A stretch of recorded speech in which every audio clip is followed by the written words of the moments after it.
With a successful first season behind them and a new season in the horizon, I was invited to the Irving FC facilities, where the top heads were discussing the future of this great team. I was also able to score, no pun intended, an interview with the new head coach Ben Clarvis and assistant coach Eric Tinel. This is their story, and this is the road that led them here.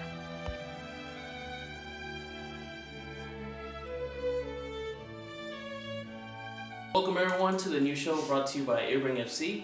In this new show, you'll be getting content such as interviews with players, the coaches, and much more stuff. But what better way to start it off than with interviewing the new head coach, Ben Clarvis. How you doing today, Ben? Doing great, thank you. All right. So after looking at your resume, I noticed that you have a lot of experience. But for people that don't know, can you walk us through your experiences on and off the field?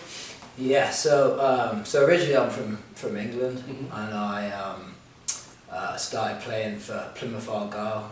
They're now actually in League Two.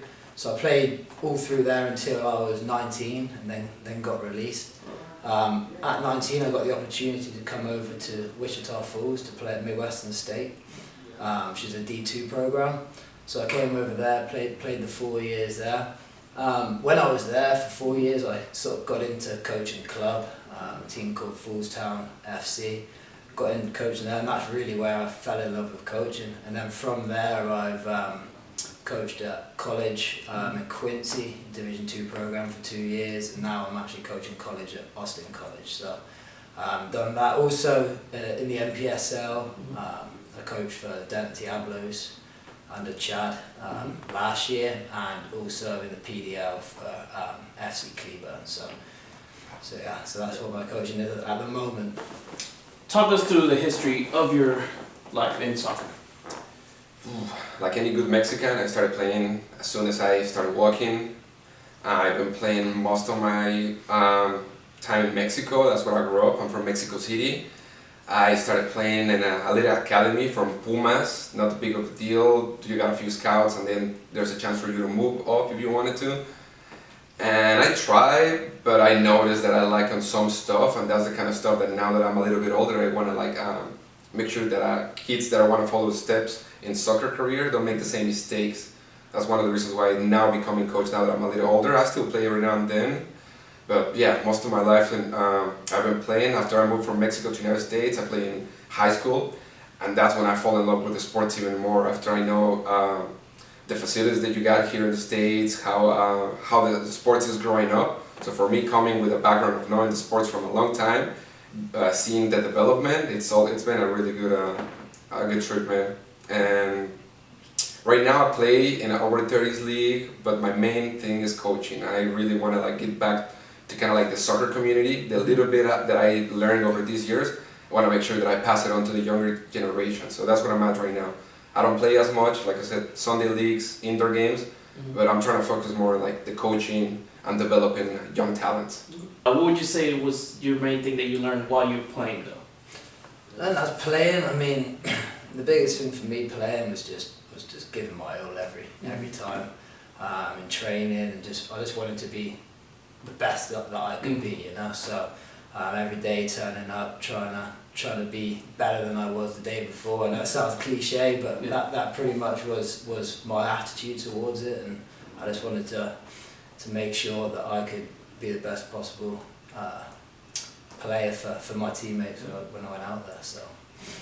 Seeing that as you transitioned into coaching pretty quick, did that make you value more your coaches that you had in the past, and I guess that's why they were making those calls, and now I see it now that I'm a coach? Yeah, it's a completely different game when you're playing. You're focused on how well you can do, how you can put yourself. You got your teammates in mind, but you are very focused on yourself and how you can be better and help the team in that way. And then as soon as you get into coaching, you got to see the bigger picture.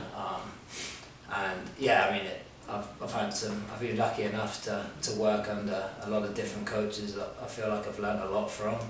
All have very different styles, but it's good to be a part of different experiences and take little bits here and there of each sort of person. So yeah, that's sort of where I am right now with learning. So Now that I'm transitioning into like a young coach and I'm stop playing, I focus more on like how it looks, how you play the game from the outside.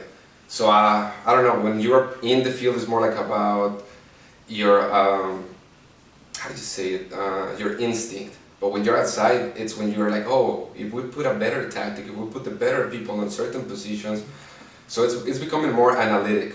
You know, I can see it and I can kind of like make it decisions that before you take decisions out of impulse when you're in the field.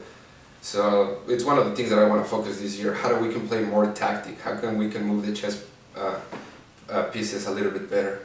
Yeah. Okay, so I mean, what would you say your style is as in for coaching? So I'd say my management style, I really want to just create a culture, a big sort of a culture where people can come and develop and develop as players and as people as well. Yeah.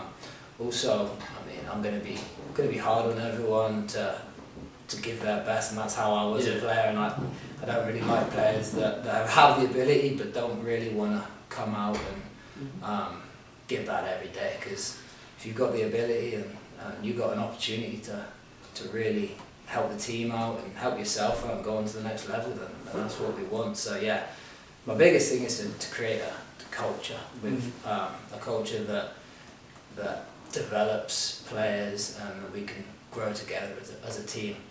And then sort of soccer philosophy sort of way. I want to play a good entertaining game. At the end of the day, we're here for the Irving community to entertain the fans and really connect with them. So we're not going to go and just shut up shop, as they say, and park the bus. We're going to play good attacking football, press high, and really take it to the opposition. So we hopefully can really entertain the Irving crowd. Sounds great. This is your second season with the team. Talk us through your experience of last year and what you hope to accomplish this year.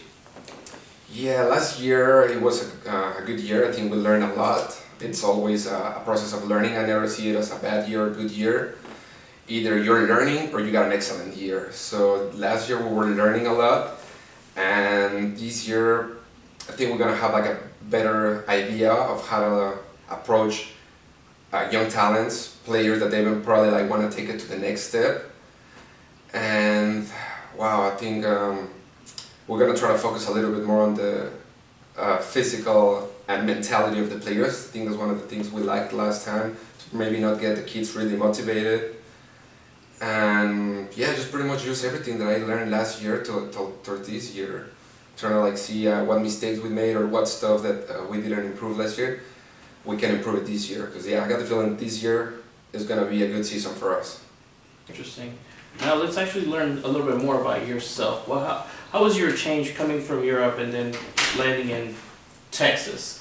Well, when I knew I was coming to Texas, I mean, it was definitely a big change. I thought everyone was riding around horses over here, so yeah, that's what we think from England. So I come over, but really, I had really good friends right from the start from the Midwestern soccer team that helped me settle in, took me to Thanksgiving, just made me feel welcome. And I've been here for 7 years now, and I've had a lot of family friends that I've met through my 7 years that really made me feel welcome. And like they say in Texas, everyone's friendly. Yeah.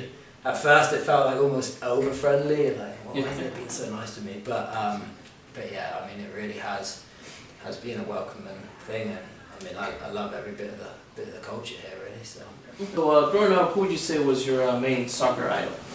So I'm a really big Arsenal fan. So Thierry Henry was really probably the first player that caught my eye and made me fall in love with the game. So Henry definitely was a big part of why I continue to play soccer, and tried to emulate him and do all the different goals that he scored in the playground. So yeah, I'd say he was a big inspiration for me. Pretty good player. What about right now? Who are you leaning towards? Right now, it's tough to pick a player in Arsenal, unfortunately. Oh, okay, somewhere else. Okay. But they're not doing too well. But I'd say probably a lot of the English players right now. Sterling, the way he's improved is, I mean, been top class recently. And then also I like looking at all the different styles of the managers now, and you've got your Mourinho, Klopp, Pep, and all those like that. Completely different types of managers. Yeah. That I sort of like looking at their styles of play and getting bits and bobs from them. So. Growing up, I had like so many idols growing up, from the style of playing, from the mentality to the outside pitch. I mean, I can name a few, but I'm a big Real Madrid fan, so I can pretty much tell you, like, back when the Galacticos were the big Galacticos, starting with Zidane, Ronaldo, Beckham, Raúl. I don't have like too much of a defined style. Obviously right now Messi and Cristiano Ronaldo are my greatest inspiration. Ronaldinho. I mean, to name a few, I love to watch soccer from all over the world, so I have like different idols depending on the country. Somebody that you have to like meet if you could have your chance. I've met some of the people from Chivas, which is one of my favorite teams in Mexico City. I mean, in Mexico, they're from Guadalajara. They're probably Chicharito. I like the way that he comes from a big family where he had it all. His grandpa was like a soccer player, his dad was a soccer player, and he was still grew up to become one of the best soccer players. So probably him. I would like to meet him. Let's get a little bit personal. Let's see, for anybody of the new players maybe trying to suck up to the new coach, what's your favorite kind of music, food, maybe go-to movie? Food is Indian curry, for sure. I love an Indian curry. It's getting more popular over here, but it's hard to find. In England, you can find sort of 4 or 5 Indian restaurants in every town, but here it's tougher to find. But yeah, so an Indian curry when I ever go back home is definitely that. Tacos, big time, yeah. There's no denying on my Mexican card. Music-wise, quite a classic guy on that front. I like Oasis, Coldplay, that sort of way on that front. Classical rock, modern rock, and electronic music. Movies. I think my all-time classic movie would be The Shawshank Redemption. Great movie. Yeah, really Great good answer. movie. Yeah. Really good movie. I remember watching it with my dad a long time ago first, and I seem to try and watch it at least once a year these days. So yeah, I'd say that's my favourite. Probably Back to the Future. It's one of my favorites. All right. Anything else you'd like to add? No, I'm really motivated to start the season. I really want to see how can I improve on my coaching style, and how can I see the difference, you know? That's what it pays off. When you can see your improvement, or when you tell players certain stuff, that it opens up their work, because you can see the different perspective. I want to see that with the kids this year. I want to see how I can change them a little bit, how can I influence, even if it's just a little bit. So I'm really excited to get started on the training ground. I wish it could start sooner, but unfortunately not. But I just really hope that we can get a team playing, exciting, attacking football that can connect with and inspire the urban community, and really sort of hope that we can get soccer to grow in this area. So.